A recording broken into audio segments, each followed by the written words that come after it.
Hey, everyone! Welcome back to Smarter with Me, the channel that helps you master your GCSEs. Today, we're diving into one of the most important documents in history, the Magna Carta. This medieval document changed the course of history and still affects the way we live today. But why was it so important? And how did it limit the king's power? Stick with me, and by the end of this video, you'll know exactly why the Magna Carta is a key part of your GCSE history exam. Before we dive in, make sure to hit the like button if you find this video helpful and subscribe to Smarter with Me for more revision tips.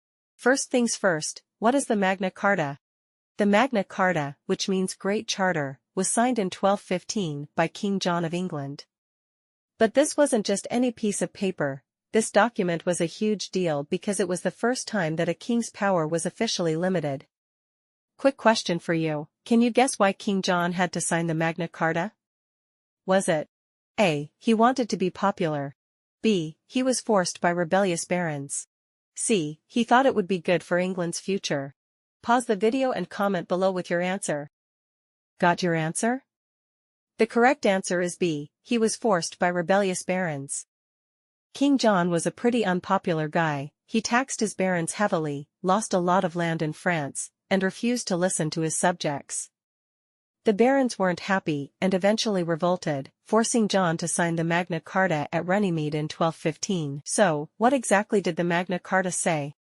It had 63 clauses, but don't worry, you don't need to memorize all of them. Let's focus on the key clauses that made the biggest impact. Clause 39, this stated that no free man could be imprisoned or punished without a fair trial. Sound familiar? Yep, this was an early step towards the idea of legal rights and justice.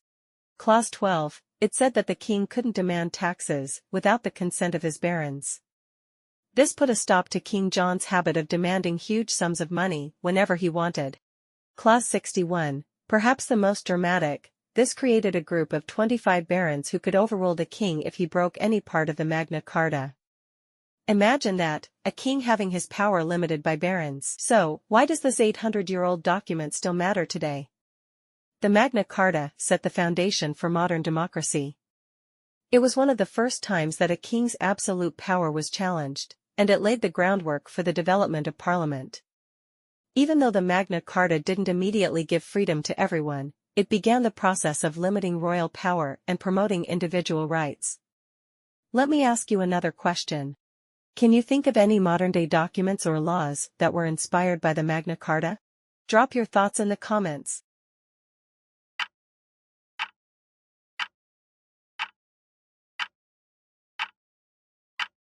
Some great examples include the U.S. Constitution and the Universal Declaration of Human Rights. One of the most important effects of the Magna Carta was its impact on the English monarchy. Over time, the Magna Carta helped establish the principle that the king needed Parliament's approval to make important decisions, especially about taxes. This eventually led to a constitutional monarchy, where the king or queen's powers are limited by law.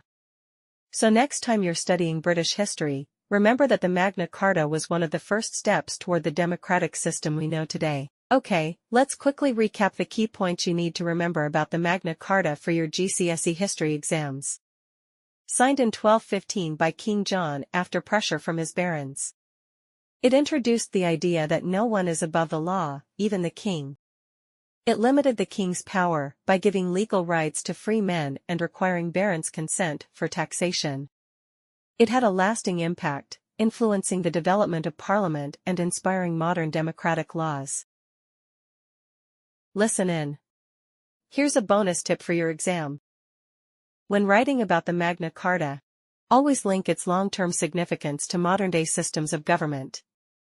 Examiners love it when you can show the big picture. So, mention how it influenced future events, like the creation of Parliament and the development of democracy worldwide.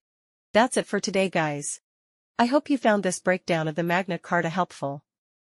If you did, don't forget to like the video. Subscribe to Smarter with Me for more GCSE tips, and let me know in the comments what topic you'd like me to cover next.